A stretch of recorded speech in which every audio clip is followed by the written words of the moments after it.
Train চলে গেল, স্টেশনও ফাঁকা হয়ে গেল। এখন দেখো রাজচন্দ্রপুর স্টেশন, ডানকুনি শিয়ালদার মাঝে একটা স্টেশন, যেটা একদম ফাঁকা হয়ে গেল, লাইন আর লোক নেই। আমরা এবার বাড়ির দিকে যাচ্ছি, চললাম। দেখো অন্ধকার, এখন লোকজনও কমে গেছে, আবার অন্ধকারও হয়ে গেছে।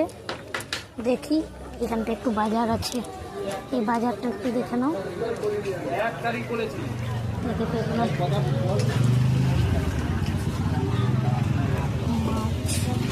মাছ বিক্রি হচ্ছে, এই যে সবজি, এইদিকে একটু বাজার আছে,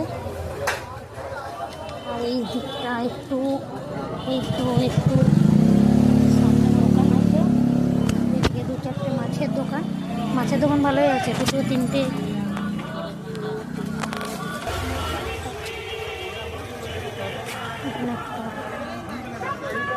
পান বিক্রি হচ্ছে, পান।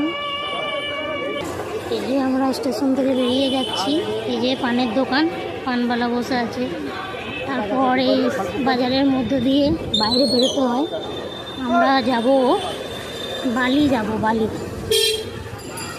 আম বিক্রি হচ্ছে, এইদিকে বাঁ দিকে বেরিয়ে গেলে, স্টেশন থেকে বেরিয়ে বাঁ দিকে রাস্তাটা ধরে চলে গেলে দেখো একটা ওভার ব্রিজের মতো করবে।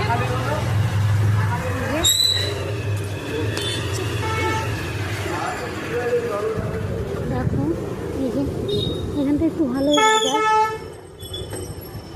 এদিকে টিকিট কাউন্টার। দেখো এদিকে যাচ্ছি, এই যে এবার একটা আমাদের যে রাজচন্দ্রপুর স্টেশন থেকে যদি আমরা মানে কি বলবো রোডের দিকে যাই, তার যে রাস্তাটা সেটা দেখো, এই যে গলির ভিতর দিয়ে এই যে শেড করা আছে, পুরোটা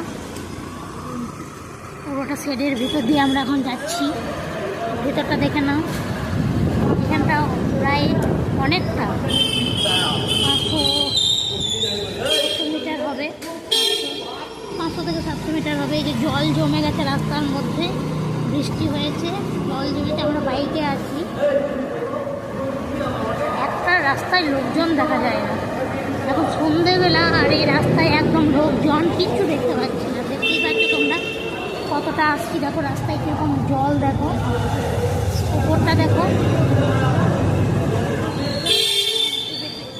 এই যে বাইক চলে এলো তো রাস্তার মাঝে, এই যে সামনেটা দেখো, দেখতে পাচ্ছ সামনেটা।